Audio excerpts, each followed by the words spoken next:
जरा सोचो, एक दिन तुम उठो और रातों रात न जाने कहां से तुम्हारे बीवी बच्चे पैदा हो जाएं, पर सोने से पहले तो तुम सिंगल थे। कुछ ऐसा ही होता है कैंग के साथ, जो साउथ कोरिया का एक बहुत ही मशहूर एक्टर है। उसकी बढ़ती शोहरत ने उसे काफी घमंडी बना दिया था। वो एक आलीशान बंगले में रहता और हर वक्त यून नाम का आदमी उसके साथ चलता था। पहले तो यून भी एक एक्टर बनना चाहता था, लेकिन जब उसे सफलता नहीं मिली तो वो कैंग का मैनेजर ही बन गया। फिर एक रात कैंग को बेस्ट एक्टर का अवार्ड मिला, जिसे पूरे देश की जनता के साथ साथ एलेना नाम की एक लड़की ने भी देखा।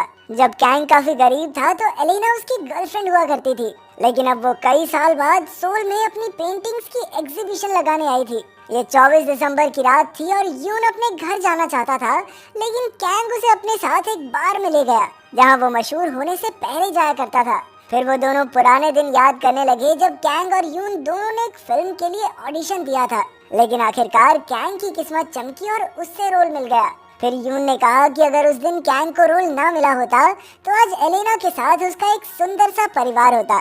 ये सुनकर कैंग को याद आया कि कैसे वो 10 साल पहले एलेना को इसी बार में छोड़कर एक्टिंग करने चला गया था, और फिर एलेना भी पेंटिंग सीखने न्यूयॉर्क चली गई। खैर, कुछ देर बाद यून अपने घर चला गया और कैंग ने अपने बंगले पर जाने के लिए टैक्सी ली। कैंग को गाड़ी में देखकर ड्राइवर ने कहा कि उसके जैसी जिंदगी जीना तो हर आदमी का ख्वाब है, लेकिन कैंग कहने लगा कि वो अंदर से कितना अकेला है इस बारे में कोई नहीं जानता। अचानक ड्राइवर ने उससे एक अजीबोगरीब सवाल पूछा कि अगर कैंग को बीता वक्त बदलने का मौका मिले तो वो क्या करेगा। इसके बाद जब कैंग की आंख खुली तो वो एक आम से घर के फर्श पर था। इससे पहले कि वो कुछ समझ पाता, दो बच्चे दौड़ते हुए उसे पापा पापा कहने लगे, और कुछ ही पलों में उसकी नजर एलेना पर पड़ी, जो अब उसकी पत्नी बन चुकी थी। कैंग के पूछने पर उसने बताया कि ये आपका ही तो घर है और ये दोनों बच्चे भी तो हमारे ही हैं। उसकी हालत देखकर एलेना को लगा कि शायद रात की शराब का नशा अब तक उतरा नहीं है, लेकिन कैंग को कुछ भी समझ नहीं आ रहा था। उसने यून को कॉल करने की कोशिश की, लेकिन कोई फायदा नहीं हुआ। इसीलिए उसने खुद ही अपने बंगले में जाने का फैसला किया, लेकिन बंगले के गार्ड्स ने उसे रोक लिया, क्योंकि वो तो उसे पहचानते तक नहीं थे। इसके बावजूद कैंग खुद जाकर घर का ताला खोलने लगा, लेकिन ताला तो खुला ही नहीं। फिर जब किसी ने अंदर से दरवाजा खोला तो कैंग ने वहाँ हंगामा खड़ा कर दिया, क्योंकि उसे लगा कि आदमी उसके बंगले में चोरी करने आया था। वहीं उस आदमी को लगा कि कैंग उसकी बीवी का आशिक है, लेकिन जब कैंग चिल्ला चिल्ला कर कहने लगा कि मैं तो देश का सबसे अमीर मशहूर एक्टर हूँ, तो लोगों ने सोचा कि वो पागल हो चुका है। इस हंगामे के चलते कैंग पुलिस स्टेशन तक पहुंच गया। वो बहुत गुस्से में था, लेकिन पुलिस ने उसे बताया कि कागजों के हिसाब से तो घर उसके नाम पर है ही नहीं। ये सुनकर कैंग के पैरों तले जमीन खिसक गई, क्योंकि उसका तो सब कुछ एक ही रात में लुट गया था। तभी एलेना वहाँ उसे लेने पहुँच गई। उसने पुलिस को बताया कि कैंग उसका पति है, लेकिन कैंग कहने लगा कि मैं नहीं जानता इस औरत को। कैंग बार बार ये पूछता रहा कि क्या सच में उसकी शादी एलेना से हुई है। तो आखिरकार तंग आकर एलेना ने उसके कान के नीचे जबरदस्त थप्पड़ दिया, ताकि वो अपनी सपनों की दुनिया से बाहर आ जाए। तभी कैंग की नजर एक टैक्सी पर पड़ी और उसे याद आया कि कल रात को वो एक टैक्सी में बैठा था। जिसके बाद जैसे ही उसकी आंख खुली तो दुनिया उलट पुलट हो गई।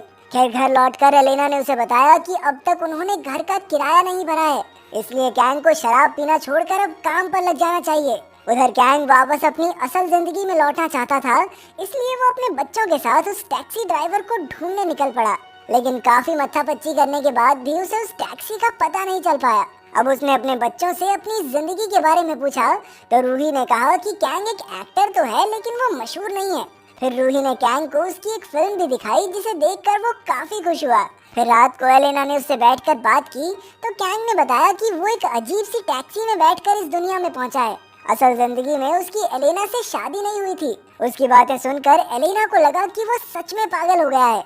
फिर रात को जब वो सोने गए तो कैंग को एलेना के साथ सोने में काफी दिक्कत हुई। हालांकि वो असल जिंदगी में अब भी एलेना से ही प्यार करता था, लेकिन उसे अकेले सोने की आदत हो चुकी थी। पर अब उसे अपनी पत्नी और बच्चों के साथ रहना खाना सब करना पड़ रहा था, लेकिन कैंग के लिए ये सब बहुत मुश्किल और बोरिंग था। फिर एक रात एलेना ने उसे बताया कि मिस्टिक टीवी ने उसे एक फिल्म के लिए चुन लिया है। हालांकि कैंग ने काफी अच्छी एक्टिंग की, लेकिन उस चैनल को कुत्ता नहीं पूछता था, पर उसका परिवार उसका काम देखकर काफी खुश था। फिर कुछ दिन बाद कैंग को पता चला कि इस दुनिया में यून देश का सबसे बड़ा सुपरस्टार है। तब उसे समझ आया कि असल में उसकी जिंदगी यून की जिंदगी के साथ बदल गई थी। फिर एक दिन कैंग किसी तरह उस एजेंसी में पहुंचा जहां से यून सुपरस्टार बना था। वहाँ उसकी मुलाकात यून से हुई और यून ने उसे पहचान भी लिया। यून ने उसे खाने पर बुलाया और तब कैंग को पता चला कि जब वो दोनों फिल्म के ऑडिशन दे रहे थे तो आखिरी पड़ाव में कैंग अपनी गर्लफ्रेंड एलेना को रोकने के लिए एयरपोर्ट भाग गया था और इसी वजह से वो बहुत तगड़ा रोल यून को मिल गया। ये सब जानने के बाद कैंग सीधा एलेना से मिलने पहुंचा। अब कैंग ने उससे पूछा कि अगर एलेना उस दिन 10 साल के लिए न्यूयॉर्क चली जाती तो क्या होता, लेकिन एलेना ने कहा कि उसके लिए कैंग और बच्चों के साथ की जिंदगी सबसे ज्यादा कीमती है। खैर कुछ दिन बाद वो एक ऑडिशन के लिए पहुंचा।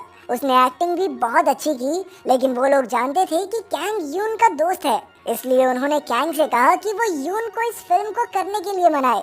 फिर जब कैंग ने यून को इस बारे में बताया तो यून ने कहा कि उसने जानबूझकर ये फिल्म नहीं की ताकि कैंग इसमें एक्टिंग करके अपने परिवार का पेट पाल सके। फिर उसने कैंग को अपने मैनेजर की नौकरी का ऑफर दिया। बाद में जब वो अपने बच्चों के साथ खेल रहा था तो अचानक उसके बेटे जिन को काफी गहरी चोट लग गई। कैंग तुरंत उसे हॉस्पिटल ले गया और एलेना भी वहाँ पहुंची। तब ये खुलासा हुआ कि एलेना ने पेंटिंग करना छोड़ दिया था और अब वो एक स्टोर में काम करती थी। ये सुनकर कैंग को खुद से घिन आने लगी, क्योंकि वो अपने परिवार के लिए कुछ नहीं कर पा रहा था। ना तो उसके पास पैसे थे और ना ही काम। इसीलिए वो आखिरकार यून के पास उसके मैनेजर की नौकरी करने पहुंचा। जल्द ही कैंग उसकी सारी शूटिंग की तैयारी करने लगा और धीरे धीरे उसने अपनी असल जिंदगी के तजुर्बे से यून को और ज्यादा पैसे कमाने में मदद की। यहाँ तक कि उसने यून को एक्टिंग के भी कुछ गुर सिखाए। लेकिन यून को अपने डायलॉग्स याद करने में काफी वक्त लग रहा था, इसलिए डायरेक्टर ने यून की जगह कैंग को हीरो लेने का फैसला किया। इस बार कैंग ने पूरे दिल से मेहनत की, जबकि असल जिंदगी में वो घमंड में आकर काम पर भी इतना ध्यान नहीं देता था। उसके काम से उसका डायरेक्टर और परिवार वाले सभी बहुत खुश हुए। अब कैंग भी अपने परिवार के साथ खुश रहने लगा था। फिर एक दिन वो उन्हें घर दिखाने लाया जो यून ने कैंग को तोहफे में दिया था, लेकिन एलेना को ये सब ठीक नहीं लगा। वो अपना पुराना घर नहीं छोड़ना चाहती थी जहाँ उसकी और उसके बच्चों की यादें बसती थी, लेकिन कैंग उन्हें एक अच्छी जिंदगी देना चाहता था और इसी बात पर दोनों में बहस छिड़ गई। फिर रात को उसे नींद नहीं आ रही थी तो वो अपने बच्चों के कमरे में गया। उसे एहसास हुआ कि चाहे अब उसके पास ऐशो आराम की जिंदगी नहीं है, लेकिन कम से कम वो अपने परिवार के साथ खुश तो है। इसी तरह कई महीने बीत गए और अब कैंग भी अपनी पुरानी जिंदगी भुलाकर इसी जिंदगी में खुशी खुशी जीने लगा। वहीं उसकी फिल्म भी काफी मशहूर हुई और देश भर से लोगों ने उसे बहुत प्यार दिया। अब वो मैनेजर से एक्टर बन गया था, लेकिन फिर भी उसने यून के लिए काम करना जारी रखा। फिर एक रात कैंग अनजाने में उसी टैक्सी में बैठ गया जहाँ से ये सारी गड़बड़ शुरू हुई थी। तभी उस ड्राइवर ने कहा कि अब कुछ ही समय में कैंग अपनी पुरानी जिंदगी में वापस लौट जाएगा, लेकिन अब वो अपने बीवी बच्चों को छोड़कर कहीं नहीं जाना चाहता था। आखिरकार कैंग अपने घर पहुंचा और उसने अपने बच्चों को कसकर गले लगा लिया। फिर उनके सोने के बाद वो उन्हें निहारता रहा, क्योंकि वो जानता था कि कल सुबह वो अपने बच्चों के प्यारे प्यारे चेहरे नहीं देख पाएगा। आखिरकार वो एलेना को गले लगाकर सो गया और जब उसकी आंख खुली तो वो अपने आलीशान बंगले में था। तभी यून वहां आया और कैंग ने उससे एलेना की एग्जीबिशन के बारे में पूछा। यून ने बताया कि आज उसका आखिरी दिन है, तो कैंग काफी हैरान हो गया। वो 1 साल बाद अपनी असली जिंदगी में लौटा था, लेकिन यहाँ सिर्फ एक ही दिन बीता था। वो तुरंत दौड़ता हुआ एग्जीबिशन तक पहुँचा, लेकिन तब तक पेंटिंग्स हटा दी गई थी। पर तभी कैंग की नज़र एक खास पेंटिंग पर पड़ी। ये उसी घर की पेंटिंग थी जहाँ वो एलेना और अपने बच्चों के साथ रहकर आया था। तभी एलेना वहाँ आ गई और कैंग ने उससे पूछा कि उसे इस पेंटिंग का आइडिया कहाँ से आया। फिर वो उसे लेकर पेंटिंग वाले घर के बाहर पहुँचा। आखिरकार कैंग को एहसास हुआ कि जो पल उसने इस घर में अपनी बीवी और बच्चों के साथ बिताए वो उसकी जिंदगी के सबसे हसीन पल थे। फिर इसके 2 साल बाद हम देखते हैं कि कैंग ने एलेना से शादी कर ली थी और उन्होंने दोनों बच्चों का नाम रूही और जिन ही रखा। कुछ इस तरह उसने अपने सपनों की जिंदगी को हकीकत में बदल दिया।